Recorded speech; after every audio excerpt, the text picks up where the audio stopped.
వాక్యమే ఉన్న దేవా చూస్తా ఉన్నాను. నీవు నమ్మదగిన దేవుడవు, మాతో మాట్లాడే దేవుడవు ప్రభా. నీ వాక్కులు మా జీవితాలను కడతాయి, మా జీవితాలని నిర్మిస్తాయి, మా జీవితాలని నీ సారూప్యతలోనికి మారుస్తాయి. దేవా, మరి మీ సన్నిధిలో మేము చేరి నీ వాక్యాన్ని వినడానికి మమ్మల్ని మేము సిద్ధపరచుకుంటూ ఉండగా ప్రభా మాతో మాట్లాడండి. దేవా, మమ్మల్ని వ్యక్తిగతంగా ప్రతి ఒక్కరిని దర్శించవలసిందిగా దేవా నేర్చుకుంటూ ఉండగా ప్రభా మేము గ్రహించగలగడానికి దేవా నీ ఆత్మ సహాయాన్ని మీరు మాకు దయచేయవలసిందిగా వేడుకుంటూ ఈ సమయాన్ని నీ చేతులకు అప్పగిస్తూ మా ప్రభును రక్షకునైన యేసయ్య నామములో ప్రార్థించి అడిగి వేడుకొనుచున్నాం తండ్రి. ఆమేన్. అందరికి గుడ్ ఈవినింగ్. నిన్నటి దినాన మనం డాక్ట్రిన్ ఆఫ్ మ్యాన్ అంటే మనిషిని గూర్చినటువంటి మనిషి యొక్క ఆవిర్భావం, ఎక్కడి నుంచి మనిషి వచ్చాడు, దేని గురించి దేవుడు మనిషిని సృష్టించాడు, ఆ తర్వాత జరిగినటువంటి పరిణామాలు ఏంటి, దేవుని స్వరూపంలో చేయబడటం అంటే ఏంటి అనే విషయాలు మనం చూసాం. చివరికి మనిషి తన ఉద్దేశాన్ని కోల్పోవడానికి గల కారణం ఏంటో కూడా మనం చూసాం. ఓకే, ఈరోజు వెళ్ళడానికంటే ముందు నేను ఒక విషయాన్ని మీ ముందుకు తీసుకురావాలని ఆశపడతా ఉన్నాను. Proper diagnosis is half cure. ఇది మెడికల్ టర్మ్, మెడికల్ వాళ్ళు చెప్పేటువంటి మాట. సరైన రోగ నిర్ధారణ సగం వ్యాధిని నయం చేస్తుంది. ఓకే, అంటే ఏదైనా ఒక వ్యాధిని ఉన్నటువంటి సమస్యని పరిష్కరించాలి అని అంటే ఆ సమస్యను గుర్చినటువంటి పూర్తి అవగాహన మనకు అవసరం. ఓకే, రీసెంట్ గా మా ఇంట్లో కొంతకాలం ఒక పాస్టర్ గారు ఉండే, ఆయనకి చిన్న యాక్సిడెంట్ అయ్యి ప్రాబ్లం లో ఉంటే డాక్టరు మా ఇంటికి వచ్చినప్పుడు కాలికి పస్సు పడితే ఆయన అన్నాడు, ఈ చీముని తీసుకెళ్లి టెస్ట్ చేయించాలి అని అడిగాడు. నేను అన్నాను, అన్న టెస్ట్ చేయించడం ఎందుకు, చీమ్ పట్టింది, ఇన్ఫెక్షన్ అయింది, దానికి యాంటీబయాటిక్స్ ఇస్తే సరిపోతుంది కదా అని నేను అన్నాను. దానికి డాక్టర్ చెప్పినటువంటి మాట ఏంటి అని అంటే, దీన్ని టెస్ట్ చేయిస్తే ఈ ఇన్ఫెక్షన్ లో ఏ బ్యాక్టీరియా ఉందో మనకి కరెక్ట్ గా తెలిస్తే మనం జనరల్ గా యాంటీబయాటిక్ వాడటం కాకుండా ఆ వైరస్ కి లేకపోతే ఆ బ్యాక్టీరియాకి ఏ మందు అయితే కరెక్ట్ గా సూటబుల్ అవుతుందో అదే మందు ఇస్తే త్వరగా నయమవుతుంది.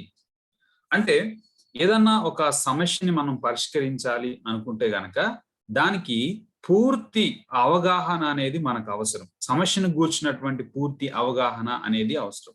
అయితే ఈ దినాన లోకమంతా ఒక తీవ్రమైనటువంటి సమస్యతో బాధపడతా ఉంది. ఇది ఏదో ఒక ప్రాంతానికి చెందింది కాదు, దాదాపు భూమి మీద ఉన్నటువంటి అన్ని ప్రాంతాలు కూడా ఈ సమస్యతో బాధపడతా ఉన్నాయి.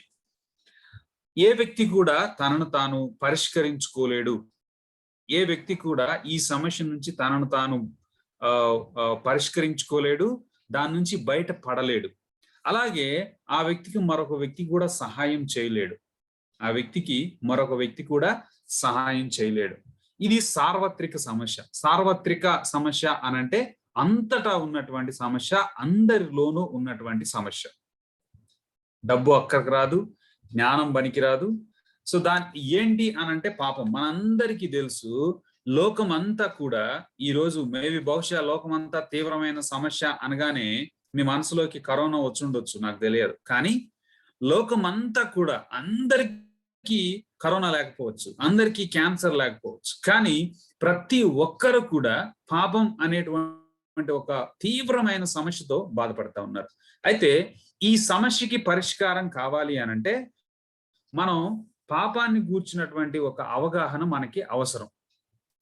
ఏంటి అనంటే ఒక ఆయన ఇలా చెప్తాడు, ఏంటి అనంటే ఇది సార్వత్రిక సత్యం.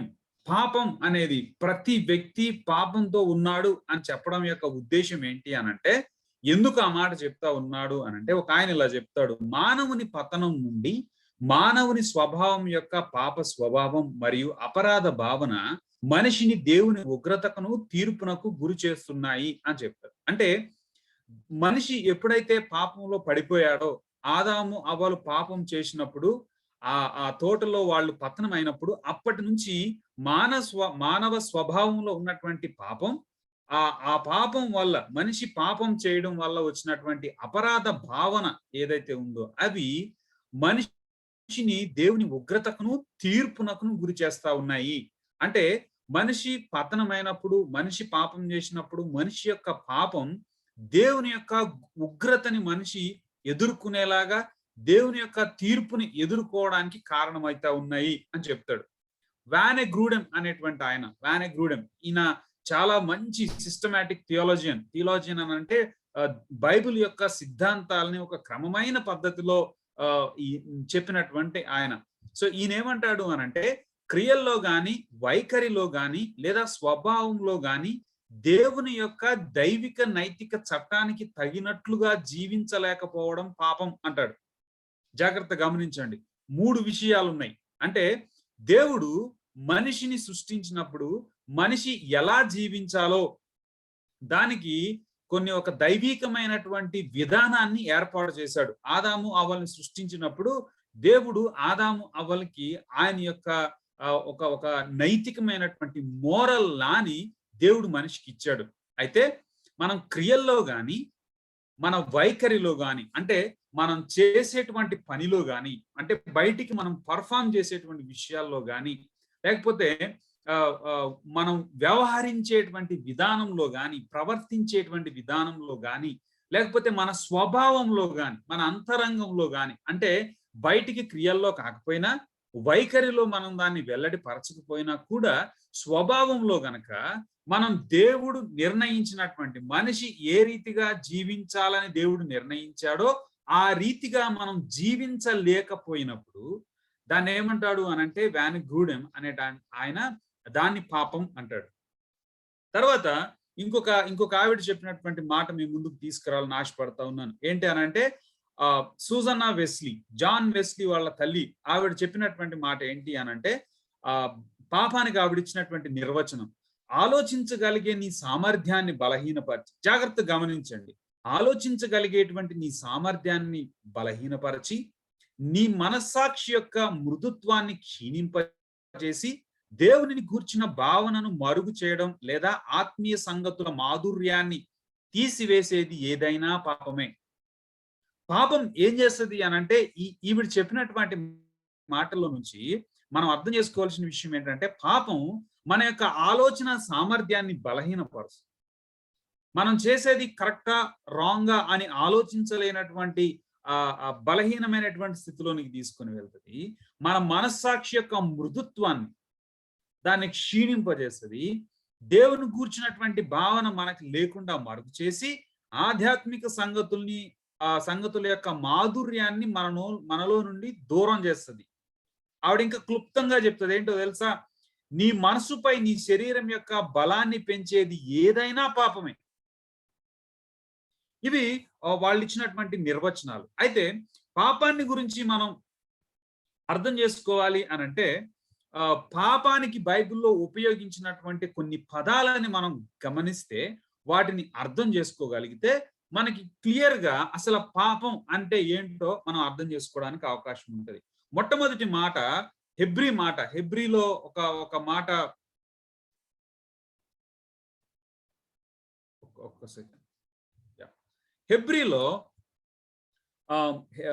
హోషేయ గ్రంథం 6వ అధ్యాయం 7వ వచనంలో వాడినటువంటి హెబ్రీ పదం అబర్ అనేటువంటి పదానికి అర్థం ఏంటి అనంటే, దాన్ని ట్రాన్స్గ్రెషన్ ఆఫ్ డివైన్ కమాండ్ అంటారు. ట్రాన్స్గ్రెషన్ ఆఫ్ డివైన్ కమాండ్ అంటే దేవుని యొక్క ఆజ్ఞను, లేకపోతే దేవుని యొక్క దైవీకమైనటువంటి ఆజ్ఞను అతిక్రమించడం లేదా మీరడం.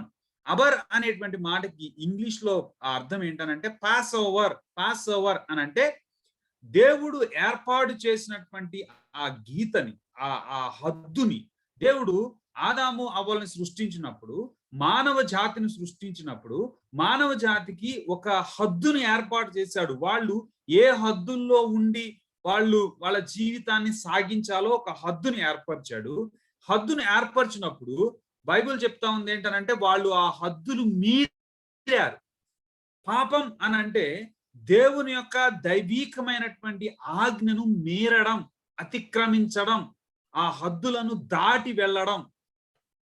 ఇంకొక మాటను మనం చూస్తే రోమీలకు రాసిన పత్రిక 2వ అధ్యాయం 23వ వచనంలో గనక మనం చూస్తే అక్కడ ట్రాన్స్గ్రెషన్ అనేటువంటి మాట వాడబడుతుంది. ఇంగ్లీష్ లో అయితే ట్రాన్స్గ్రెషన్, గ్రీక్ లో దాన్ని పారాబాసిస్ అంటారు. పారాబాసిస్. ఈ మాటకు అర్థం ఏంటనంటే to step across or to go beyond a set boundary or limit. Same అర్థం.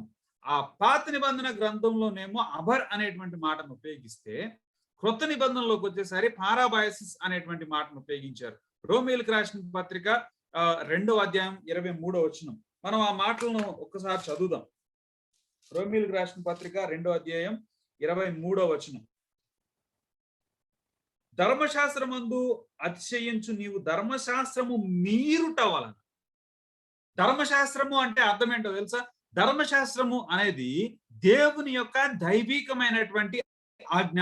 మనిషి ఎలా జీవించాలో, ఏ నైతిక విలువలు కలిగి జీవించాలో దేవుడిచ్చినటువంటి ఒక చట్టం. ఆ చట్టాన్ని మీరడం. 4వ అధ్యాయం రోమీయులకు రాసిన పత్రిక 4వ అధ్యాయం 15వ వచనంలో కూడా ఏమని రాయబడి ఉంటది అనంటే, ఏలయనగా ధర్మశాస్త్రము ఉగ్రతను పుట్టించును, ధర్మశాస్త్రము లేని ఎడల అతిక్రమమును లేకపోవును. అతిక్రమము. సో ఈ 2 మాటలు ఉపయోగించినటువంటి పదం ఏంటంటే పారాబాసిస్ అనేటువంటి మాట. అంటే దేవుడు విధించినటువంటి ఆ లైన్ ని దాటి వెళ్ళడం, దాన్ని దాటి వెళ్ళడం. జాగ్రత్తగా గమనించండి.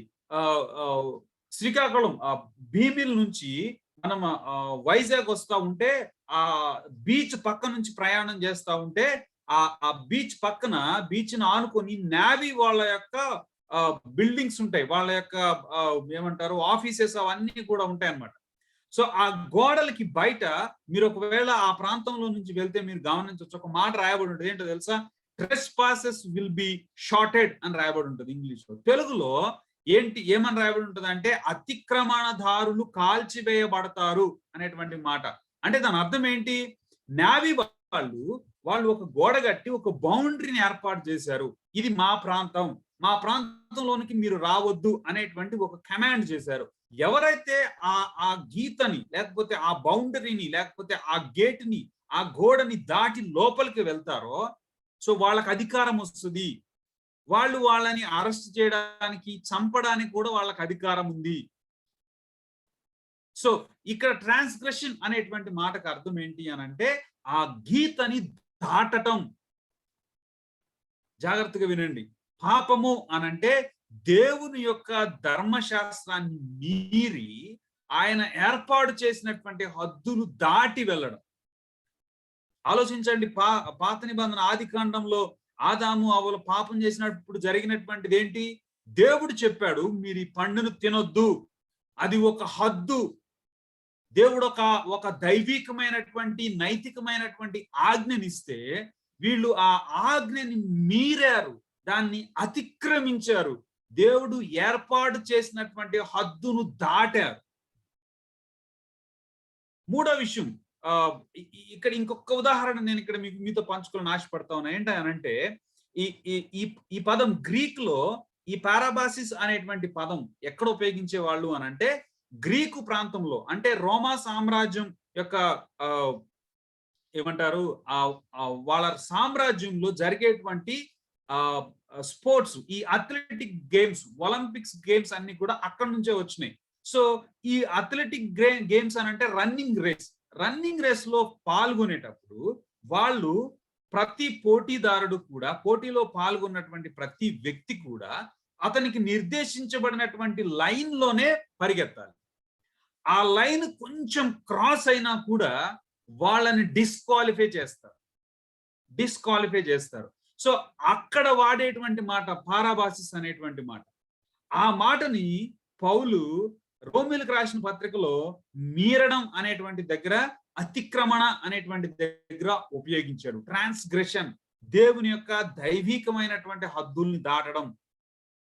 దాని తర్వాత రోమీయులకు రాసిన పత్రిక 3వ అధ్యాయం 23వ వచనంలోను, యోహాన్ రాసిన మొదటి పత్రిక 3వ అధ్యాయం 4వ వచనంలోను పాపము అనేటువంటి మాట ఉపయోగించారు. దానికి హెబ్రూలో వాడినటువంటి మాట పాపం అనేటువంటి మాటకి హిబ్రీలో వాడినటువంటి మాట చాట, గ్రీక్ లో వాడినటువంటి మాట హమట్యా. ఈ మాటకు అర్థం ఏంటంటే to miss the mark. To miss the mark అంటే గురి తప్పడం లేదా నీతి నుండి వైదొలగడం, గురి తప్పడం.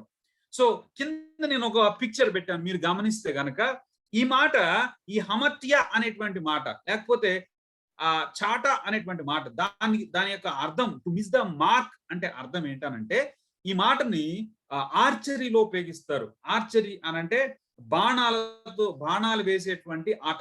ఈ బాణాలు వేసేటువంటి ఆటలో నేను అక్కడ పెట్టినటువంటి ఆ బొమ్మలో మధ్యలో పసుపు రంగులో ఉన్నటువంటి దాన్ని, ఆ పాయింట్ లో వీళ్ళు బాణాలు వేసేటువంటి వాళ్ళు కరెక్ట్ గా ఎగ్జాక్ట్ గా ఆ పాయింట్ లో కొట్టాలి. ఆ పాయింట్ లో ఎవరైతే కొడతారో వాళ్ళకి మాత్రమే ప్రైజ్ వస్తుంది, వాళ్ళు మాత్రమే క్వాలిఫై అవుతారు.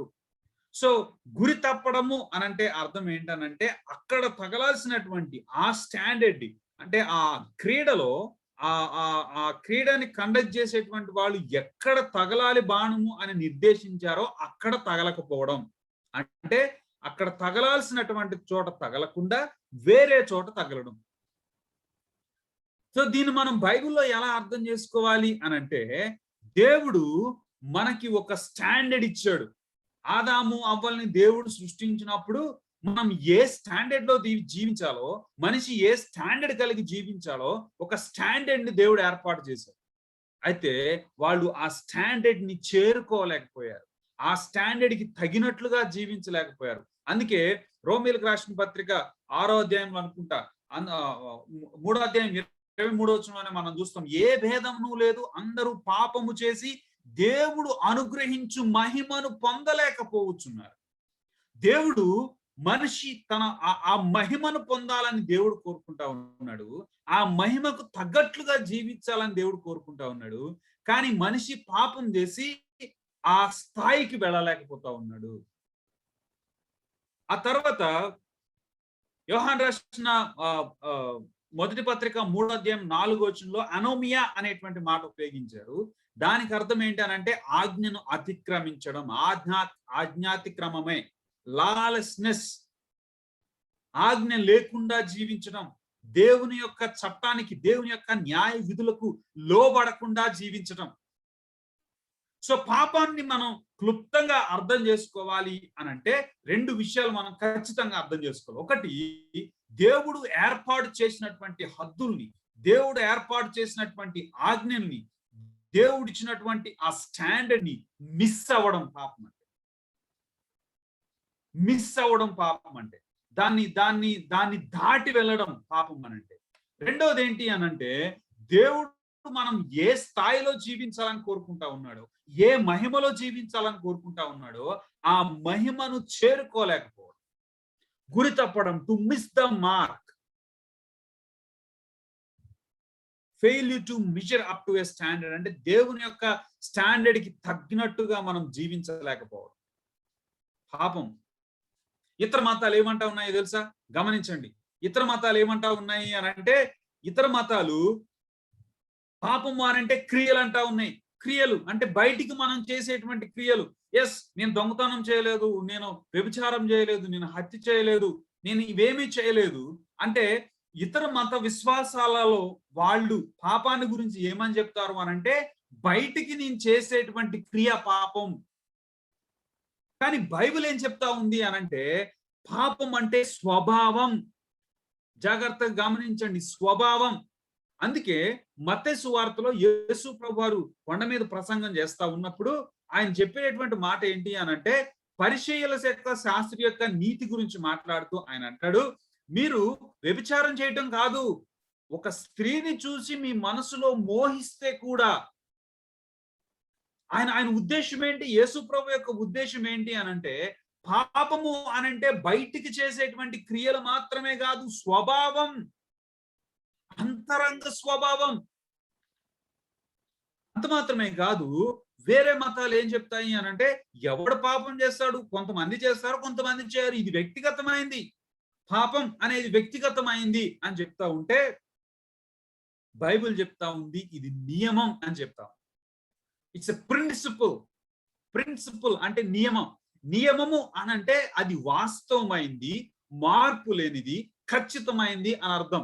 ఉదాహరణకి గురుత్వాకర్షణ శక్తి అనంటే, చెట్టు మీద ఉన్నటువంటి పండు రాలితే అది ఖచ్చితంగా భూమి మీదే పడుతుంది. ఎందుకు పడుతుంది అనంటే, గురుత్వాకర్షణ శక్తి. అంటే భూమికి ఏదైనా ఒక వస్తువుని ఆకర్షించేటువంటి ఆ అయస్కాంత తత్వం అనేది ఉంటది. అది నియమం. అది ఖచ్చితంగా అలానే జరుగుతది. మనం హైదరాబాద్‌లో ఉన్నా, కాకినాడలో ఉన్నా, అమెరికా వెళ్ళినా చెట్టు మీద ఉన్న పండు రాలినప్పుడు కిందకే పడతది. అది నియమం. అందుకే పౌలంటాడు ఈ ఈ నేను పాప నియమానికి దాసుడినై ఉన్నాను. పాప నియమానికి నేను దాసుడినై ఉన్నాను. మనలో బైబిల్ ఏం చెప్తా ఉందంటే పాపము అనంటే నియమం. వ్యక్తికి సంబంధించింది కాదది. ఏదో కొంతమందికి సంబంధించింది కాదు. మానవ జాతిలో, మానవ శరీరంలో ఉన్నటువంటి నియమం అది. నియమం. ఇంక వాళ్ళేమంటారు అనంటే పాపం అనేది శారీరకమైందండి. కొన్ని మతాలు ఏం చెప్తాయో తెలుసా? మనిషిలో ఉన్నటువంటి ఆత్మ మంచిది. అది దేవుని నుంచి వచ్చింది. కానీ శరీరం చెడ్డది. పాపం అనేది శరీరానికి సంబంధించింది తప్ప ఆత్మకు సంబంధించింది కాదు అని కొన్ని మతాలు చెప్తాయి. కానీ బైబిల్ చెప్తా ఉంది నీ పాపం ఆధ్యాత్మికమైంది. నువ్వు పాపం చేసినప్పుడు నువ్వు దేవునికి వ్యతిరేకంగా చేశావు. నీ ఆత్మలో దేవునితో ఉన్నటువంటి సంబంధాన్ని కోల్పోయావు అని నిన్నటి దినాన మనం చూసాం. ఒకవైపు కొన్ని మతాలు ఇది క్రియలని చెప్తా ఉన్నాయి, ఇది వ్యక్తికి సంబంధించిందని చెప్తా ఉన్నాయి, ఇవి శారీరకమైనదని చెప్తా ఉంటే ఇంకొక వైపు బైబిల్ చెప్తా ఉంది ఇది స్వభావం, ఇది నియమం, ఇది ఆధ్యాత్మికమైంది, ఇది నీ ఆత్మకు సంబంధించింది, ఇది నీ నిత్యత్వానికి సంబంధించింది అని చెప్తా ఉన్నాయి. మనం ఏమంటారు పాపాన్ని గురించి క్లియర్ గా అర్థం చేసుకోవాలి అని అంటే పాపాన్ని మనం 4 కోణాల్లో అర్థం చేసుకోవాలి. ఈ 4 కోణాలు ఏంటి అనంటే మనం పాపులము ఎలా అయ్యాము అనడానికి 3 కారణాలు ఉన్నాయి. Reasons of sin. మనం పాపులము ఎలా అయ్యామో చెప్పడానికి కారణాలు ఉన్నాయి. తర్వాత పాపం యొక్క పర్యవసానాలు ఉన్నాయి. Results of sin. పాపానికి పర్యవసానాలు ఉన్నాయి, ఫలితం ఉంది. మూడో విషయం ఏంటనంటే పాపాన్ని గూర్చినటువంటి వాస్తవాలు ఏంటో మనం తెలుసుకోవాలి. తర్వాత పాపాన్ని గూర్చినటువంటి రియలిన్స్ ఆఫ్ సిన్ అంటే ఇది నేను క్లియర్‌గా తెలుగులో మనకి సరైనటువంటి అర్థం లేదు గానీ నేను మీకు వాటిని వివరిస్తా ఉన్నప్పుడు దాంట్లో ఉన్నటువంటి విషయాలు వివరిస్తా ఉన్నప్పుడు మీకు క్లియర్‌గా అర్థమవుతుంది. చూద్దాం. నేను దీన్ని మీకు నెక్స్ట్ స్లైడ్‌లో తెలుగులో ఉంటది. తెలుగులోనే ఎక్స్‌ప్లెయిన్ చేస్తాను మీకు. మనం పాపులుగా ఎలా అయ్యాము అనంటే మొట్టమొదటిది సంతరించుకున్న పాపం, ఇన్హెరిటెడ్ సిన్ అంటారు. ఆదికాండం 5వ అధ్యాయం 1వ వచనంలో గనక మనం చూస్తే నేను ఆ మాటలు చదవాలని ఆశపడతా ఉన్నాను. ఆదికాండం 5వ అధ్యాయం 1వ వచనం. 1వ వచనంలో ఏమని రాయబడి ఉంటది అనంటే దేవుడు ఆదామును సృజించిన దినమున దేవుని పోలికగా అతని చేసెను. తర్వాత 3వ వచనంలోకి వచ్చేసరికి 5వ అధ్యాయం 3వ వచనంలోకి వచ్చేసరికి ఆదాము 135 ఏండ్లు బ్రతికి తన పోలికగా తన స్వరూపమందు కుమారుని కనెను. ఏంటి తేడా? మొదటి వచనానికి 3వ వచనానికి మధ్య ఉన్నటువంటి తేడా ఏంటో తెలుసా? దేవుడు ఆదాము అవ్వని తన స్వరూపంలో చేశాడు. తన స్వరూపంలో తన పోలికగా సృష్టించాడు. అసలు స్వరూపం అంటే ఏంటో నిన్నటి దినాన మనం చూసాము. అయితే ఇప్పుడు ఏమైపోయింది? పాపం చేసిన తరువాత ఆదాము ఆ చెడిపోయిన స్వభావాన్ని, పాపం వల్ల చెడిపోయినటువంటి ఆ స్వభావాన్ని, ఆ భ్రష్టత్వాన్ని, ఆ పాపంలో నుంచి వచ్చినటువంటి ఆ పర్యవసానాలన్నిటినీ, ఆ స్వభావాన్ని, చెడిపోయినటువంటి ఆ భ్రష్టత్వం కలిగినటువంటి ఆ స్వభావాన్ని తన పిల్లలకి ఇస్తా ఉన్నాడు. దీన్ని ఏమంటారో తెలుసా? ఇన్హెరిటెడ్ సిన్ అంటారు. అందుకే కీర్తనల గ్రంథంలో దావీదు అంటాడు, అయ్యా నేను పాపంలోనే జన్మించిన వాడను, పాపంలోనే నా తల్లి నన్ను గర్భమున ధరించెను. సో మనం ఆదాము నుంచి, మన ఆది పితరుడైనటువంటి ఆదాము నుంచి పాపాన్ని సంతరించుకుంటా ఉన్నాం. అది స్వభావంగా మనలోకి వస్తా ఉంది. చాలా మంది మాట చెప్తారు, మనం పాపం చేస్తా ఉన్నాం కాబట్టి పాపులం కాదు. మనలో, మన శరీరంలో పాప స్వభావం ఉంది కాబట్టి మనం పాపం. రెండో విషయం ఏంటి అనంటే ఆపాదించబడినటువంటి పాపం. ఆపాదించబడినటువంటి పాపం అంటే ఇంప్యూటెడ్ సిన్. Imputed sin. మనం రెండో విధంగా మనం పాపులం ఎలా అవుతా ఉన్నామో తెలుసా? దేవుడు మనల్ని పాపులుగా ఎందుకు చూస్తా ఉన్నాడు అనంటే జాగ్రత్తగా వినండి. మనం బైబిల్లో ఒక విషయాన్ని క్లియర్ గా గమనిస్తాం. ఏంటి అనంటే మొదటి ఆదాము మానవ జాతి మొత్తానికి ప్రతినిధిగా ఉన్నాడు. గమనించండి, మానవ జాతి మొత్తానికి ప్రతినిధిగా ఉన్నాడు. ఇప్పుడు ఆదాము పాపం చేస్తే ఆ పాపం అనేది మానవ జాతి మొత్తానికి ఆపాదించబడుతుంది. ఉదాహరణకి జాగ్రత్తగా గమనించండి. ఇప్పుడు భారతదేశం తరపున ఎవరైనా క్రికెట్ ఆడారనుకోండి, ఎంతమంది క్రికెట్ ఆడతారు? కేవలం గ్రౌండ్ లో ఆడేది 11 మంది మాత్రమే ఆడతారు. అయితే ఒకవేళ క్రికెట్ ఆ గేమ్ లో ఇండియా గెలిచింది అనుకోండి, ఏమంటారు? ఆడినటువంటి కోహ్లీ గెలిచాడన్నారు, రోహిత్ శర్మ గెలిచాడన్నారు, మరొకరు గెలిచారని చెప్పరు. ఏమంటారో తెలుసా? ఇండియా గెలిచిందంట, భారతదేశం గెలిచిందంట. ఎందుకు అనంటే వీళ్ళు ఈ 11 మంది భారతదేశం తరపున భారతదేశానికి ప్రతినిధులుగా వెళ్ళి వీళ్ళందరి పక్షాన వీళ్ళు గ్రౌండ్ లో క్రికెట్ ఆడుతా ఉన్నారు. కాబట్టి ఇప్పుడు వాళ్ళు గెలిస్తే ఆ గెలుపు భారతదేశం మొత్తానికి ఆపాదించబడుతుంది. వాళ్ళు ఓడిపోతే భారతదేశం మొత్తానికి ఆ ఓటమి ఆపాదించబడుతుంది. ఇది దేవుని ఎదుట మానవుని యొక్క స్థితి. దేవుని ఎదుట ఆదాము మన ప్రతినిధిగా ఆయన పాపం చేశాడు కాబట్టి ఆ పాపపు స్థితి, ఆ స్థితి మనందరికీ కూడా, మానవ జాతి మొత్తానికి కూడా ఆపాదించబడుతుంది. అందుకే చూడండి, రోమీయులకు రాసినటువంటి పత్రిక 5వ అధ్యాయం 19వ వచనంలో పౌలు ఇవే మాటలు చెప్తా ఉన్నాడు. 5వ అధ్యాయం 19వ వచనం నుంచి చదువుతా ఉన్నాను. ఏలయనగా ఒక మనుషుని అవిధేయత వలన అనేకులు పాపులుగా ఎలాగు చేయబడతా ఉన్నారు. అవిధేయత చూపింది ఆదాము, కానీ ఆదాము మన ప్రతినిధిగా, మానవ జాతి మొత్తానికి ప్రతినిధిగా ఆయన పాపం చేశాడు కాబట్టి, అవిధేయత చేశాడు కాబట్టి ఆయన యొక్క అవిధేయత, ఆయన యొక్క పాపము, ఆ పాపానికి వచ్చేటువంటి పర్యవసానాలన్నీ కూడా ఆదాములో ఉన్నటువంటి మనందరికీ కూడా ఆపాదించబడతా ఉన్నాయి. మానవ జాతి అంతటికీ ఆపాదించబడతా ఉన్నాయి. మూడవ కారణం ఏంటి అనంటే, థర్డ్ రీజన్ ఏంటి అనంటే వ్యక్తిగత పాపం. రోమీయులకు రాసిన పత్రిక 3వ అధ్యాయం 23వ వచనంలో ఏమని రాయబడి ఉంటది అనంటే, ఏ భేదమును లేదు, అందరూ పాపము చేసి అంటే ప్రతి ఒక్కరు మనం ఆదాము నుంచి సంతరించుకోవడం మాత్రమే కాదు పాప స్వభావాన్ని, లేకపోతే ఆదాము యొక్క ఆ మానవ ప్రతినిధిగా ఆయనలో నుండి ఆయన యొక్క పాపాన్ని మనకు ఆపాదించబడటం మాత్రమే కాదు, మనం వ్యక్తిగతంగా పాపం చేస్తా ఉన్నాం. వ్యక్తిగతంగా దేవుని యొక్క ఆజ్ఞలు మీరుతా ఉన్నాం. దేవుని యొక్క స్టాండర్డ్ కి తగినట్లుగా మనం జీవించలేకపోతా ఉన్నాం. దీనికి వచ్చినటువంటి పర్యవసానాలు ఏంటో తెలుసా? ఎడబాటు, సెపరేషన్. ఎఫెసీయులకు రాసిన పత్రిక 2వ అధ్యాయం 12వ వచనంలో ఏమని ఉంటది అనంటే, మీరు ఆ కాలమందు దేవుడు లేనటువంటి వారును దేవునికి దూరస్తునై ఉన్నారు అంట. రోమీయులకు రాసిన పత్రిక 5వ అధ్యాయం 12వ వచనంలో ఒక మాట రాయబడి ఉంటుంది. ఏంటో తెలుసా?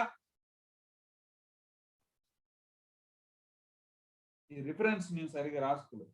అయితే సెపరేషన్ అనంటే, ఎడబాటు అనంటే అర్థం ఏంటి అనంటే, 3 రకాలుగా మనం ఏమంటారు, ఎడబాటు కలిగి ఉంటా ఉన్నాం. మొట్టమొదటిది, మనం దేవుని నుంచి దూరం అయిపోతా ఉన్నాం. దేవునితో ఉన్నటువంటి సహవాసాన్ని మనం కోల్పోతా ఉన్నాం. ఆదికాండంలో మనం చూసింది ఏంటి అనంటే, ఆదాము అవ్వలు పాపం చేసిన తర్వాత జరిగినటువంటి పరిణామం ఏంటనంటే, వాళ్ళతో దేవునితో వాళ్ళకున్నటువంటి సంబంధం, సహవాసం రెండు కూడా తెగిపోయినాయి. వాళ్ళు ఏదైనా తోటలో నుంచి పోయినట్లుగా మనం చూస్తాం. రెండో సెపరేషన్ ఏంటంటే, మనిషికి మధ్య ఉన్నటువంటి ఆ సంబంధం అనేది తెగిపోయింది. ఎలా తెగిపోయింది? అది అవ్వగానే, ఆ పాపం జరగగానే ఆదాం అంటా ఉన్నాడు ఈ స్త్రీ అని వేలెత్తి చూపిస్తా ఉన్నాడు, తన భార్య పైన నిందలు వేస్తా ఉన్నాడు. ఆ తర్వాత జరిగినటువంటి పరిణామం ఏంటి అనంటే కయీను తన సోదరుణ్ణి చంపేశాడు. అంటే వ్యక్తుల మధ్యలో ద్వేష భావన, కోపాలు ఇవన్నీ కూడా కలుగుతా ఉన్నాయి. సెపరేషన్, ఎడబాటు. అంత మాత్రమే కాదు, సృష్టికి మనిషికి మధ్యలో ఉన్నటువంటి ఆ అన్యోన్యత, ఆ హార్మోనీ కూడా పూర్తిగా చెడిపోయింది. సెపరేట్ అయిపోయాడు. అందుకే ఈరోజు కరువులు కానీ, ఈరోజు ఈ విధమైనటువంటి పరిస్థితులు రావడానికి గల కారణం ఏంటనంటే వాస్తవంగా ఆదాము అవ్వలు పాపం చేయడానికంటే ముందు ఈ విధమైన పరిస్థితులు, అంటే సృష్టితో మనిషికి వైర్యం లేదు. రెండో విషయం ఏంటంటే సంపూర్ణ భ్రష్టత్వం, ఎడబాటు, దేవుడి నుంచి ఎడబాటు అవడం, మనిషి నుంచి విడిపోవడం, మనిషితో ఉన్నటువంటి సంబంధాలు తెగిపోవడం. అంత మాత్రమే కాదు, ఆయన సృష్టితో ఉన్నటువంటి సంబంధం తెగిపోయి ఎడబాటు అవ్వడం. ఇవి మాత్రమే కాదు, వ్యక్తి తన యొక్క స్వభావం మొత్తం పూర్తిగా చెడిపోయింది. చూడండి, యెషయా గ్రంథంలో కనుక మనం చూస్తే, యెషయా గ్రంథం 1వ అధ్యాయంలో చాలా చక్కగా అక్కడ ప్రవక్త వివరిస్తా ఉంటాడు. చూడండి, నేను మాటలు చదువుతా ఉన్నాను.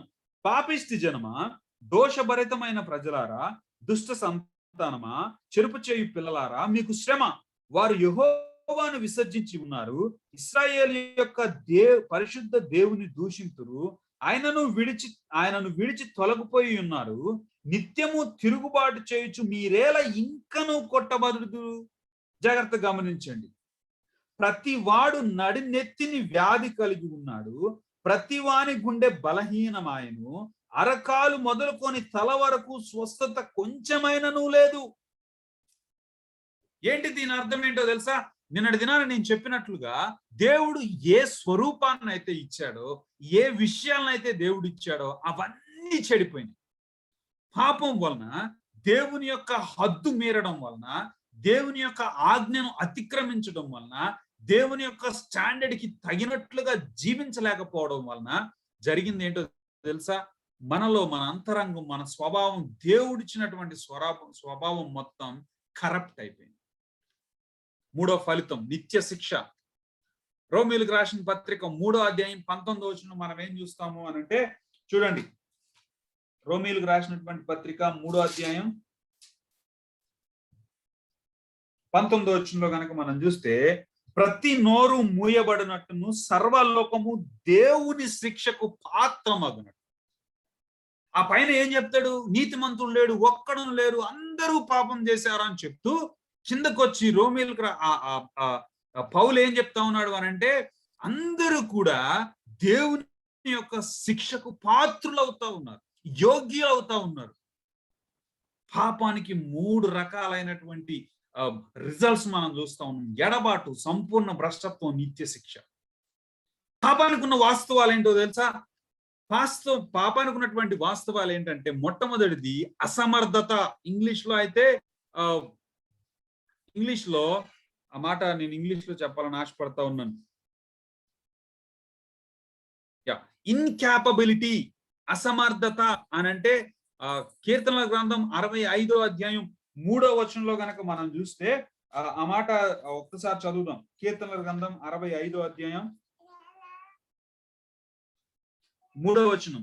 నా మీద మోపబడిన దోషములు భరింపజాలనివి, మా అతిక్రమముల నిమిత్తము నీవే ప్రాయశ్చిత్తం చేయబడు. చూడండి, అక్కడ కీర్తనకారుడు అంటా ఉన్నాడు, నా మీద మోపబడినటువంటి నేరములు, దోషములు భరింపజాలనివి, అన్బేరబుల్.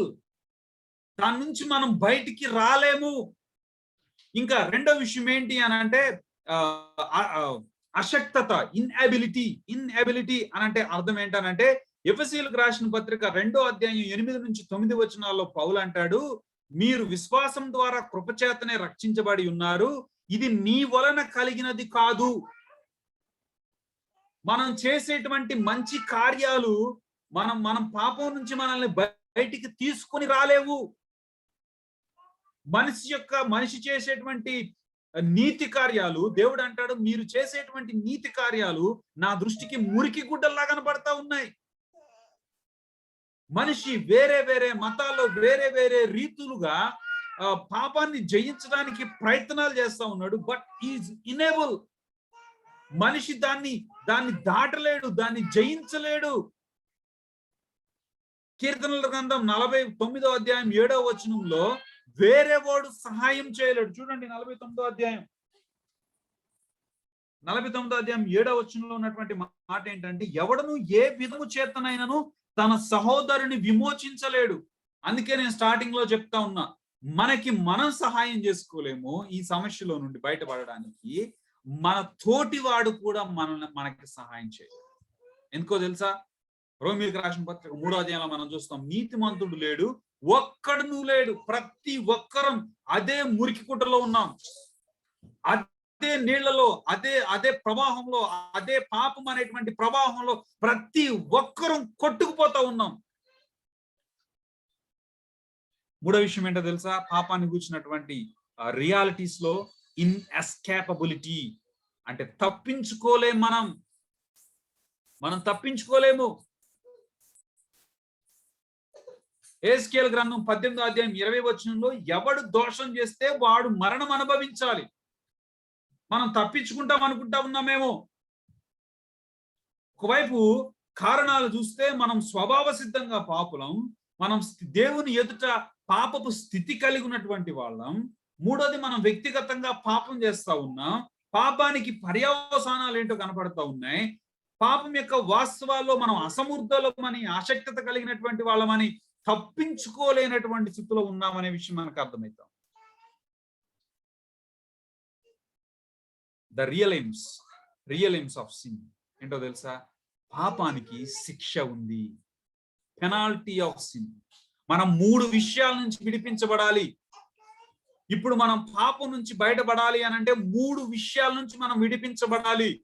మొట్టమొదటిది పాపపు శిక్ష నుంచి. రోమీయులకు రాసిన పత్రిక 6వ అధ్యాయంలో చాలా క్లియర్ గా పౌలు చెప్తాడు, పాపం వలన వచ్చి జీతం మరణం. దెర్ ఈజ్ ఎ ఏమంటారు, పెనాల్టీ ఉంది. పాపం చేస్తే పెనాల్టీ ఉంది. మనం రోడ్డు మీద వెళ్తా ఉన్నప్పుడు ట్రాఫిక్ రూల్స్ ని అతిక్రమిస్తే మనకి పెనాల్టీ పడుతుంది. పెనాల్టీ కట్టాలి మనం. పాపానికి శిక్ష ఉంది. రెండోది, పాపానికి శక్తి ఉంది. పవర్ ఆఫ్ సిన్ అంటారు. Penalty of sin, power of sin అని అంటే అర్థం ఏంటంటే, రోమీయులకు రాసిన పత్రిక 7వ అధ్యాయం 24వ వచనంలో పౌలు అంటాడు, చూడండి. రోమీయులకు రాసిన పత్రిక 7వ అధ్యాయం 24వ వచనంలో అంటాడు, అయ్యో నేనెంత దౌర్భాగ్యుడను, ఇట్టి మరణమునకు లోనగు శరీరం నుండి నన్నెవడు విడిపించును. నేను స్టార్టింగ్ లో చెప్పినా కదా, ఇది నియమం అన్నప్పుడు దానికి ఒక శక్తి ఉంటది, పాపపు శక్తి ఉంటది. ఆ ముందు వచనాల్లో పౌలు ఎంత క్లియర్ గా చెప్తాడు అంటే, ఆయన అంతరంగంలో ఉన్నటువంటి స్థితిని గురించి మాట్లాడతాడు. ఆయన అంటాడు, 7వ అధ్యాయం రోమీయులకు రాసిన పత్రిక 7వ అధ్యాయంలో పౌలు అంటాడు, అరే నాకు మంచి చేయాలనే ఆశ ఉంది, మంచి చేయాలనిపిస్తా ఉంది, but I'm not able to do. నేను మంచి చేయలేకపోతా ఉన్నా. నేను ఏది చేయాలని కోరుకుంటా ఉన్నానో అది చేయక నేను చేయకూడని కీడు చేస్తా ఉన్నా అని చెప్తూ ఆయన అంటాడు, నాలో పాప నియమం ఉంది, పాపానికి శక్తి ఉంది. మనం ఎంత దాంట్లో నుంచి బయటికి రావడానికి ట్రై చేస్తా ఉన్నా కూడా మనం దాంట్లో నుంచి బయటికి రాలేం. ఎందుకు అనంటే ఇట్ హ్యాస్ ఎ పవర్. అందుకే పౌలు అంటా ఉన్నాడు, 7వ అధ్యాయం చివరికి వచ్చేసరికి అంటా ఉన్నాడు, అయ్యో నేనెంత దౌర్భాగ్యుని. పౌలు అంటా ఉన్నాడు, వినండి, నేనెంత దౌర్భాగ్యుని. ఈ మరణానికి లోనైన శరీరం నుంచి నన్ను ఎవడు విడిపిస్తాడు? పాపానికి శక్తి ఉంది. మూడో విషయం, పాపానికి ఉనికి ఉంది. The presence of sin. ఈ లోకంలో మన శరీరంలో పాపం ఉంది, మన శరీరంలో పాప స్వభావం ఉంది, మన చుట్టూ ఉన్న లోకంలో పాపం ఉంది. మన చుట్టూ ఉన్న లోకంలో పాపం ఉంది. 4 కోణాల్లో మనం పాపాన్ని అర్థం చేసుకుంటా ఉన్నాం. మనం ఆదాము నుంచి పాపాన్ని సంతరించుకుంటా ఉన్నాం. ఆ పాపం మనకి ఆపాదించబడతా ఉంది. వ్యక్తిగతంగా పాపం చేస్తా ఉన్నాం. పాపం వలన దేవుడి నుంచి వేరైపోతా ఉన్నాం. మన నుంచి మనం వేరైపోతా ఉన్నాం. తోటి మనుషుల నుంచి వేరైపోతా ఉన్నాం. ద్వేషం, కలహం, విరోధం, కోపాలు, హత్యలు ఇవన్నీ జరుగుతూ ఉన్నాయి. అంత మాత్రమే కాదు, పాపానికి నిత్య శిక్ష ఉంది, నిత్య మరణం ఉంది అని నేర్చుకుంటా ఉన్నాం. తర్వాత వాస్తవాల దగ్గరికి వస్తే మనం పాపంలో నుంచి బయటికి రాలేము. పాపాన్ని జయించగలిగేటువంటి సామర్థ్యం, పాపాన్ని పరిష్కరించుకోగలిగేటువంటి శక్తి మనకి లేదు. అలాగని పాపం నుంచి మనం ఏ రీతిగా కూడా తప్పించుకోలేము. పాపానికి శిక్ష ఉంది, పాపానికి శక్తి ఉంది, పాపానికి ఉనికి ఉంది. గమనించండి, మనిషి పాపి అనేది వాస్తవం. మనిషి తన పాపాన్ని జయించుటకు, క్షమాపణ పొందుటకు అసమర్థుడు అనేది వాస్తవం. మనం చేసేటువంటి ఏ కార్యము కూడా, ఎంత గొప్ప కార్యము కూడా, అది మనల్ని పాపం నుంచి విడిపించలేదు, విమోచించలేదు. మన యజ్ఞ యాగాదులు, దాన ధర్మాలు, పూజలు, పుణ్యకార్యాలు ఇవేవి కూడా మనల్ని పాపం నుంచి విడిపించలేవు. మనిషి పాపపు ప్రభావం కలిగి ఉన్నాడనేది వాస్తవం. ఆ పాపపు శక్తికి లోనై ఉన్నాడు మనిషి అనేది వాస్తవం. పౌలు చెప్తాడు, నేను పాపానికి దాసున్నై ఉన్నానని చెప్తాడు. పాపం నన్ను చెరపట్టింది అని పౌలు చెప్తాడు. మనిషి తన పాపపు పర్యవసానాలు అనుభవించాలి. ఖచ్చితంగా నీతిమంతుడైన దేవుని ఎదుట పాపం చేసినటువంటి మనిషి ఖచ్చితంగా పర్యవసానాలు, ఆ శిక్షని అనుభవించాలి. నో వే, తప్పించుకునేటువంటి మార్గం లేదు. సో ఇప్పుడు రక్షణ అనంటే అర్థం ఏంటి అనంటే, రక్షణ అనంటే అర్థం ఏంటి అనంటే జాగ్రత్తగా గమనించండి. రక్షణ అనంటే పాపపు పర్యవసానాల నుండి, పాపపు ప్రభావం నుండి విడిపించబడి, దేవుని ఎదుట పాప క్షమాపణ పొంది, దేవుని చేత నీతిమంతులుగా తీర్చబడి, దేవునితో సమాధాన స్థితి పొందడం రక్షణ అంటే. బహుశా కొంతమంది అనుకోవచ్చు, రక్షణ అనంటే నేను బాప్తిసం తీసుకుంటే రక్షించబడతాను అనుకోవచ్చు. నాకు తెలిసిన ఒక కుటుంబం ఉంది. వాళ్ళిద్దరు, వాళ్ళ కుటుంబంలో ఉన్న వాళ్ళు బాప్తిసం తీసుకున్నారు. వాళ్ళకున్న అవగాహన ఏంటి అనంటే, వాళ్ళ భర్త బాప్తిసం తీసుకోలేదు, బాప్తిసం తీసుకోకుండా చనిపోతే ఆయన నరకానికి వెళ్తాడేమోనని బలవంతంగా, ఆయనకి ఇష్టం లేకపోయినా ఆయనకి బాప్తిసం ఇప్పించారు. నేను వ్యక్తిగతంగా దీనికి సాక్షిని. కానీ రక్షణ అనంటే బాప్తిసం తీసుకుంటే రక్షణ రాదు. బాప్తిస్మం అనేది గమనించండి, బాప్తిస్మం అనేది కేవలం సూచన, మన అంతరంగంలో జరిగినటువంటి మార్పుకి సూచన మాత్రమే. రక్షణ అంటే సంఘంలోకి వెళ్ళి సభ్యత్వం తీసుకుంటే రక్షణ రాదు. మనం రక్షించబడాలి అని అంటే ఒక చర్చ్కి వెళ్ళి దాంట్లో సభ్యత్వం, పేపర్ మీద సభ్యత్వం నమోదు చేసుకొని సిగ్నేచర్ చేస్తే రాదు. మనం రక్షించబడాలి అని అంటే మన పేర్లు మార్చుకుంటే రాదు. చాలా మంది ఈ రోజుల్లో ఎంత దౌర్భాగ్యపు స్థితి వచ్చిందో తెలుసా సంఘాల్లో. నా భర్త త్రాగుడు మానేయాలంటే బాప్తిసం ఇప్పిస్తే తాగుడు మానేస్తాడు అనేటువంటి ఆలోచనతో భర్తలకి బాప్తిసం ఇచ్చేటువంటి భార్యల గురించి నాకు తెలుసు. కానీ గమనించండి, పాపం యొక్క పరిస్థితి, పాపం యొక్క స్థితి ఏంటో మనం గమనిస్తా ఉన్నాము. ఆ స్థితి నుంచి మనం రక్షించబడటం, పాపపు పర్యవసానాల నుంచి, ఆ పాపం యొక్క ఎడబాటు నుంచి, ఆ శిక్ష నుంచి, సంపూర్ణ భ్రష్టత్వం నుంచి, ఆ రిజల్ట్స్ నుంచి విడిపించబడటం, పాపం యొక్క శక్తి నుంచి విడిపించబడటం, క్షమాపణ పొంది, దేవుని దగ్గర క్షమాపణ పొంది, నీతిమంతులుగా దేవుని చేత తీర్చబడి, దేవునితో సమాధాన స్థితి పొందడం. ఏదైతే ఆ ఏదెను తోటలో ఆదాము అవ్వలు కలిగి ఉన్నారో ఆ స్థితిని తిరిగి పొందడం రక్షణ అనంటే. దేవుని పరిష్కారం ఏంటో తెలుసా? క్రీస్తు యొక్క శిలువ కార్యం. నేను రాబోయే రోజుల్లో రక్షణ గురించి ఇంకొంచెం డీటెయిల్డ్ గా, తర్వాత నీతిమంతులుగా తీర్చబడటం అంటే ఏంటి, రక్షణ అంటే ఏంటి, అంటే రక్షణ గురించినట్టు ఇంకొంచెం లోతైనటువంటి విషయాలు నేను చెప్పడానికి ప్రయత్నం చేస్తాను. నీతిమంతులుగా తీర్చబడటం అంటే ఏంటో చెప్పడానికి ప్రయత్నం చేస్తాను. అలాగే రక్షణ నిశ్చయతని ఎలా కలిగి ఉండాలి అనేటువంటి విషయాలు కూడా చెప్తాను. గమనించండి, దేవుడు చూపినటువంటి పరిష్కారం ఏంటో తెలుసా? సిలువ కార్యం. క్రీస్తు చేసినటువంటి సిలువ కార్యం. జాగ్రత్తగా వినండి. ఇవి నేను మళ్ళా మీకు తర్వాత చెప్తాను. చూడండి, ఎందుకు క్రీస్తు చేసినటువంటి కార్యము ఎందుకు దేవుడు అంగీకరించాడు? క్రీస్తు చేసినటువంటి కార్యం, సిలువ కార్యం ద్వారానే మనకి రక్షణ ఎందుకు కలుగుతా ఉంది? ఎందుకు మన పాపాలు క్షమించబడతా ఉన్నాయి అని అంటే, క్రీస్తు యేసు ప్రభువు ఆయన పరిశుద్ధాత్మ వలన జన్మించాడు కాబట్టి ఆదాము పాపాన్ని సంతరించుకోలేదు. ఆదాము పాపాన్ని సంతరించుకోలేదు. ఆయన మానవ రూపిగా శరీరధారిగా వచ్చినప్పటికీ కూడా ఆదాము యొక్క పాపము, ఆదాము శరీరంలో ఉన్నటువంటి ఆ పాప స్వభావము ఈయనలోనికి రాలేదు. దీని గురించి మనం యేసుక్రీస్తుని కూర్చున్నటువంటి డాక్ట్రిన్ లో మరింత లోతుగా మనం స్టడీ చేస్తాం. అప్పుడు ఇంకా మీకు చాలా క్లారిటీ వస్తుంది దీని గురించి. రెండోది, ఆయన స్త్రీ సంతానం కాబట్టి ఆయనకు పాపం ఆపాదించబడదు. ఆయన దేవుని యొద్ద నుంచి వచ్చినటువంటి వాడు కాబట్టి, దేవుని చేత పంపబడినటువంటి దేవుడు కాబట్టి, దైవ స్వభావం కలిగినటువంటి వాడు కాబట్టి ఆయనకి పాపం ఆపాదించబడదు. మూడో విషయం ఏంటో తెలుసా? ఆయనలో ఏ పాపము లేదు. మనం చూసాం, మనం ఎలా పాపలమైతా ఉన్నాం? మనం వ్యక్తిగతంగా పాపం చేస్తా ఉన్నాం. కానీ 1 పేతురు 2వ అధ్యాయం 22వ వచనం ప్రకారంగా ఆయనలో ఏ పాపము లేదు. ఆయన ఏ పాపము చేయడు.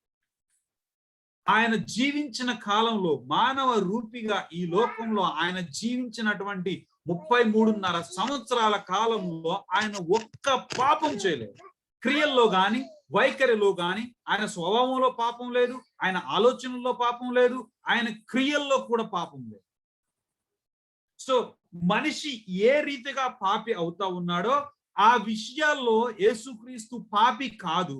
పైగా ఆయన పరిపూర్ణమైనటువంటి దైవ మానవుడు కాబట్టి ఆయన చేసినటువంటి సిలువ కార్యం ద్వారా మనకి రక్షణ వస్తా ఉంది. చూడండి, ఎందుకు ఆయన సిలువలో చేసినటువంటి కార్యం ఏంటి మనం చూద్దాం. మొదటి విషయం ఏంటి అని అంటే, మొదటి విషయం, మనకు ప్రతిగా ఆయన సిలువలో మరణించాడు. ఇది చాలా ప్రాముఖ్యమైనటువంటి విషయం. దీన్ని సబ్స్టిట్యూషన్ అంటారు. చూడండి, కొరింథీయులకు రాసినటువంటి రెండవ పత్రిక మీరు వీలైతే ఈ మాటలు రాసుకోండి. రెండవ పత్రిక 5వ అధ్యాయం 21వ వచనంలో పౌలు ఏం చెప్తా ఉన్నాడో చూడండి. ఎందుకనగా మనం ఆయన యందు దేవుని నీతి అగునట్లు, గమనించండి, దేవుని నీతి అగునట్లు పాపమెరుగని ఆయనను, ఆ మాటల్లో ఉన్న అర్థాన్ని గ్రహించాలి మనం. పాపమెరుగని ఆయనను మన కోసము పాపముగా చేశారు. ఇంకా చూడండి, పేతురు రాసినటువంటి మొదటి పత్రిక 2వ అధ్యాయం 24వ వచనంలో ఇంకొక మాట చెప్తా ఉన్నాడు పేతురు గారు. మనము పాపముల విషయమై చనిపోయి నీతి విషయమై జీవించున్నట్లు ఆయన తానే తన శరీరమందు మన పాపములను మ్రాను మీద మోసుకొనెను. ఆయన పొందిన గాయముల చేత మీరు స్వస్థత నొంది ఉన్నారు. హెబ్రీయులకు రాసిన పత్రిక 9వ అధ్యాయం 28వ వచనంలో గనక మనం చూస్తే, అలాగుననే క్రీస్తు కూడా అనేకుల పాపములను భరించుటకు ఒక్కసారే అర్పించబడి. జాగ్రత్త గమనించండి, ఆది కాండంలో మన ప్రతినిధిగా ఉన్నటువంటి ఆదాము అవిధేయత చేయడం వలన ఆ పాపము మనందరి మీదకి వచ్చింది. తద్వారా మనమందరం పాపులమయ్యాము. తద్వారా మనందరికీ మరణము సంప్రాప్తమాయను అని రోమిలకు రాసిన పత్రికలో పౌలు చెప్తాడు. ఇక్కడ కడపటి ఆదాము అయినటువంటి యేసుక్రీస్తు మరలా మన ప్రతినిధిగా దేవునికి విధేయత చూపి మన స్థానంలో పరిపూర్ణమైనటువంటి మానవుడుగా, ఆదాము ఎంత పరిపూర్ణత కలిగి ఉన్నాడో దానికి మించిన పరిపూర్ణత కలిగినటువంటి క్రీస్తు మన స్థానంలో మనందరి కొరకు సిలువలో శ్రమలు అనుభవించాడు. రెండోది, క్రీస్తు మనల్ని విమోచించాడు. మార్కు సువార్త 10వ అధ్యాయం 45వ వచనంలో యేసుప్రభువు వారు చెప్పినటువంటి మాట ఏంటి అని అంటే, నేను పరిచారము చేయించుకొనుటకు రాలేదు కానీ పరిచారము చేయుటకును అనేకులకు ప్రతిగా విమోచన క్రయధనముగా నన్ను నేను అర్పించుకొనుటకు వచ్చాను అని యేసుప్రభువు వారు చెప్తారు. ఇక్కడ ఒక మాట మనం గమనించాలి. ఇది చాలా ప్రాముఖ్యమైనటువంటి విషయం. విమోచన క్రయధనం అనేటువంటి మాటకి గ్రీకులో వాడినటువంటి పదం ఏంటి అని అంటే అపోలోస్ ప్రాసిస్ అని అంటే releasing on payment of ransom used in slave market. అంటే యేసు ప్రభు జీవించినటువంటి కాలంలో రోమా సామ్రాజ్యంలో బానిసల మార్కెట్లు జరిగాయి. బహుశా మీకు తెలుసుండొచ్చు. మా ఊర్లో మన గ్రామాల్లో సంత జరిగినప్పుడు ఆ సంతలో పశువులను అమ్ముతారు. పశువులను ఒక ఆయన తీసుకొని మెడకు తాడు కట్టి తీసుకొచ్చి పెడతాడు. మనం వెళ్ళి బేరం ఆడతాము. మనకు నచ్చితే డబ్బులు చెల్లించి దాన్ని విడిపించుకుంటాం. అతని చేతుల్లో నుంచి విడిపించుకుంటాం. చూడండి, ఈ రీతిగా యేసు ప్రభు జీవించినటువంటి కాలంలో, పౌలు జీవించినటువంటి కాలంలో ఇలాగా కొంతమందికి మెడకి సంకెళ్ళు వేసి స్లేవ్ మార్కెట్ కి తీసుకొని వెళ్ళేటువంటి వాళ్ళు. చూడండి, ఈ ఇమేజ్ కూడా చూడండి. ఈ ఇమేజ్ లో కనబడుతున్నట్లుగా ఆ స్లేవ్స్ ని, బానిసలని అర్ధనగ్నంగా శరీరం పైన కనీసం ఏమీ లేకుండా అవమానం, సిగ్గుతో వాళ్ళందరినీ ఒక ఎత్తైన స్థలంలో నిలబెడితే కొనుక్కునేటువంటి వాళ్ళు వచ్చి వాళ్ళని చూసి వాళ్ళ మెడకి వేసినటువంటి ప్రైస్ ఏదైతే ఉంటుందో ఆ క్రయధనాన్ని చెల్లించి వాళ్ళని విడిపించుకొని తీసుకెళ్లేటువంటి వాళ్ళు. ఆ సందర్భంలో వాడుతూ గలతీయులకు రాసిన పత్రిక 4వ అధ్యాయం 4-5 వచనాల్లో కూడా పౌలు విమోచన అనేటువంటి మాట వాడతాడు.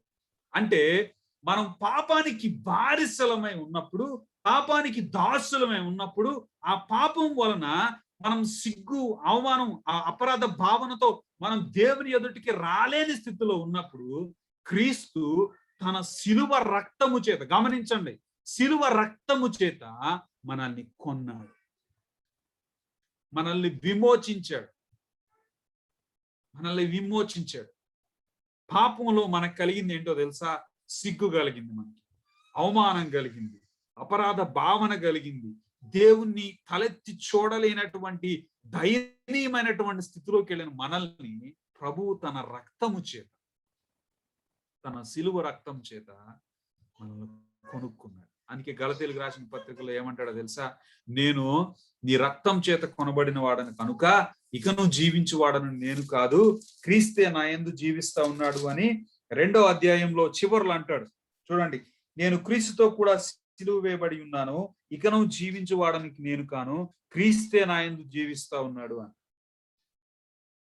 నేను త్వరగా ముందుకెళ్తాను. దాని తర్వాత మనకు మూడో విషయం ఏంటంటే ఆయన మనల్ని దేవునితో కూడా సమాధానపరిచాడు. రోమీయులకు రాసిన పత్రిక 5వ అధ్యాయం 1వ వచనంలో గనక మనం చూస్తే, కాబట్టి విశ్వాసం మూలమున మనము నీతిమంతులుగా తీర్చబడి మన ప్రభువైన యేసుక్రీస్తు ద్వారా దేవునితో సమాధానము కలిగి ఉంటాము. పాపం వలన ఆదాము ఏ సమాధానాన్ని అయితే కోల్పోయాడో, ఏ సహవాసాన్ని అయితే కోల్పోయాడో, యేసుక్రీస్తు తన శిలువ కార్యం ద్వారా, తాను కార్చినటువంటి రక్తం ద్వారా మనల్ని తిరిగి దేవునితో సమాధానపరుస్తా ఉన్నాడు. ఆ తర్వాత ఆయన మన పాపములకు ప్రాయశ్చిత్తమై ఉన్నాడు. యోహాను రాసినటువంటి మొదటి పత్రిక 2వ అధ్యాయం 2వ వచనంలో మనం ఏం చూస్తాము అని అంటే, చూడండి, ఆ మాటలు నేను చదవాలని ఆశపడతా ఉన్నాను. 2వ అధ్యాయం 2వ వచనంలో ఆయనే మన పాపములకు శాంతికరమై ఉన్నాడు, మనకు మాత్రమే గాక, మన పాపములకు మాత్రమే గాక సర్వలోకమునకు శాంతికరమై ఉన్నాడు. ఇక్కడ ఒక అన్న చెప్తాడు, ప్రొపిషియేషన్ అనేటువంటి మాటకి శాంతికరమై ఉన్నాడు అనేటువంటి మాటకి, లేకపోతే 4వ అధ్యాయంలో కనుక మనం చూస్తే 4వ అధ్యాయం 10వ వచనంలో మనం చూస్తే, మనము దేవుని ప్రేమించమని కాదు, తానే మనలను ప్రేమించి మన పాపములకు ప్రాయశ్చిత్తమై ఉండుట.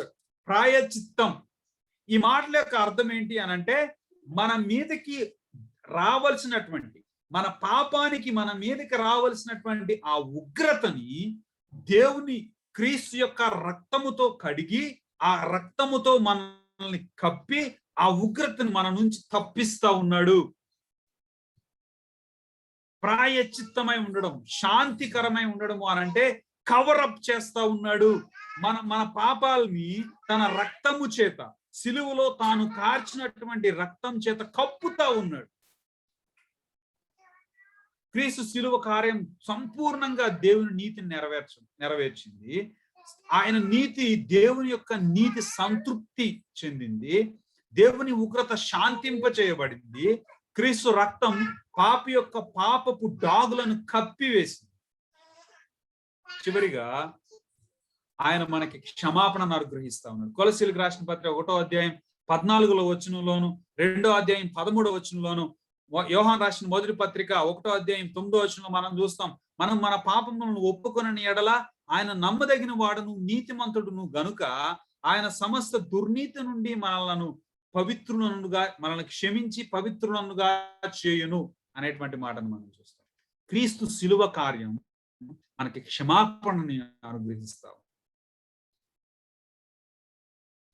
చివరిగా నీతిమంతులుగా తీర్చాడు. అపోస్తలుల కార్యాలు 13వ అధ్యాయం 39వ వచనంలో, రోమీయులకు రాసిన పత్రిక 5వ అధ్యాయం 9వ వచనంలో మనం ఈ మాటలు చూస్తాం. చూడండి, రోమీయులకు రాసిన పత్రిక 5వ అధ్యాయం 9వ వచనంలో, కాబట్టి ఆయన రక్తము వలన ఇప్పుడు నీతిమంతులుగా తీర్చబడి. గమనించండి, రోమీయులకు రాసిన పత్రిక 3వ అధ్యాయంలో పౌలు చెప్తా ఉన్నాడు, నీతిమంతులు లేడు, ఒక్కడు కూడా లేడని చెప్తా ఉన్నాడు. ఈవెన్ వన్ పర్సన్, భూమి మీద పుట్టినటువంటి వాళ్ళలో యేసుక్రీస్తు తప్ప నీతిమంతుడైనటువంటి వాడు ఒక్కడు కూడా లేడు. కానీ 5వ అధ్యాయానికి వచ్చేసరికి అంటా ఉన్నాడు, నీతిమంతులుగా తీర్చబడతా ఉంది. సో పాపానికి బానిసలమై పాపం యొక్క శక్తి నుంచి బయటికి విడిపింపబడలేనటువంటి నిస్సహాయ స్థితిలో పాపానికి దాసులమై ఉన్నటువంటి మనల్ని క్రీస్తు రక్తము, క్రీస్తు చేసిన కార్యం ఏంటో తెలుసా?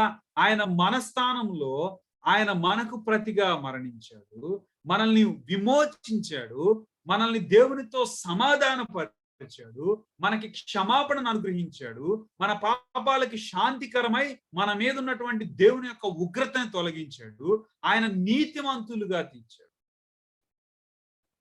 మరి మనం ఏం చేయాలి? Simple thing.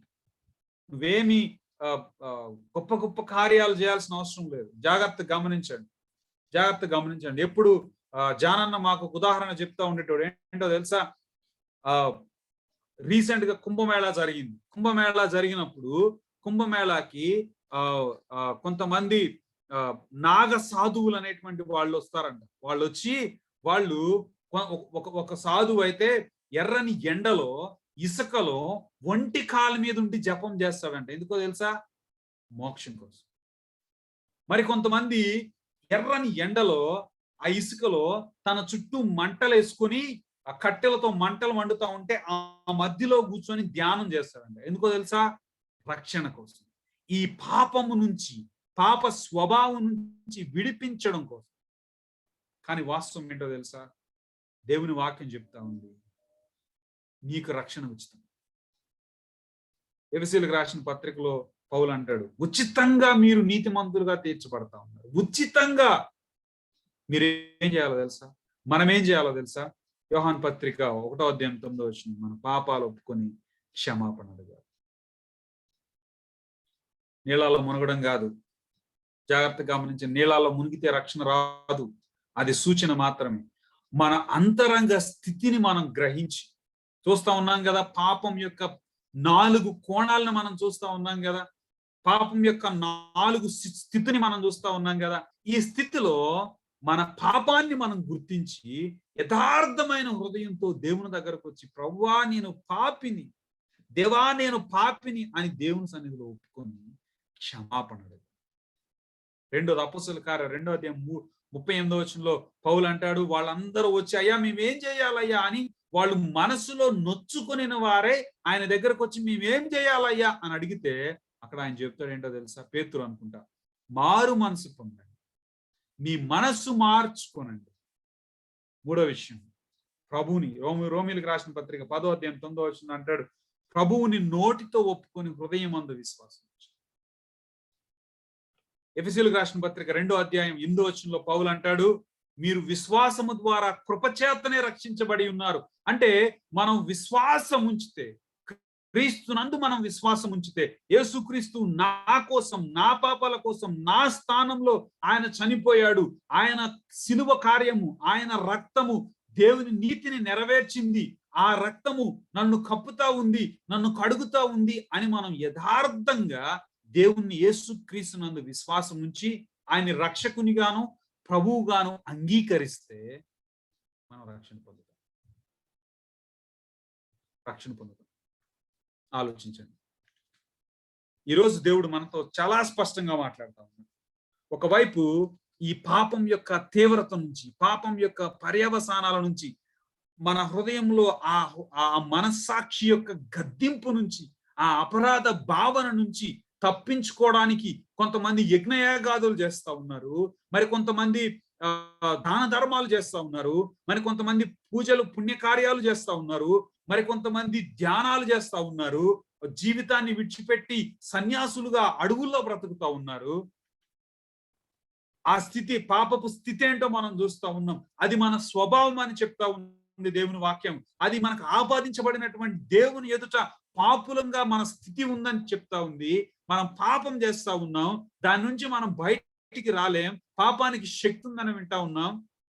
అయితే జాగ్రత్తగా, అయితే ఈ కార్యము మనం చేయలేమని, మన అసమర్థతని, మన మన మన దీన స్థితిని, మన నిస్సహాయ స్థితిని దేవుడు ఎరిగిన వాడై, ప్రేమ కలిగిన వాడై, కృప కలిగినటువంటి వాడై, ఆయన తన కుమారుడైన యేసుక్రీస్తు ద్వారా ఆ కార్యాన్ని నెరవేర్చాడు. ఇప్పుడు నువ్వు నేను చేయాల్సింది ఏంటో తెలుసా? జాగ్రత్తగా, నువ్వు నేను చేయాల్సిన కార్యం ఏంటో తెలుసా? యథార్థమైన హృదయాలతో నిజంగా ఈ మాటలు చెప్తా ఉంటే నా హృదయం నిజంగా దేవుని పట్ల కృతజ్ఞత భావంతో నిండిపోతా ఉంది. యథార్థమైన హృదయాలతో మనం ఏ స్థితిలో ఉన్నా కూడా దేవుని దగ్గరకు వచ్చి అయా నన్ను క్షమించమని అడిగితే, మన యథార్థంగా మన యొక్క అంతరంగ స్థితిని, మన పాపపు స్థితిని అంగీకరిస్తే దేవుడు మనం రక్షిస్తాడు. ప్రార్థన చేద్దామా? దేవుడు నిజంగా ఈ మాటలు దీవించును గాక. ప్రార్థన చేద్దాం.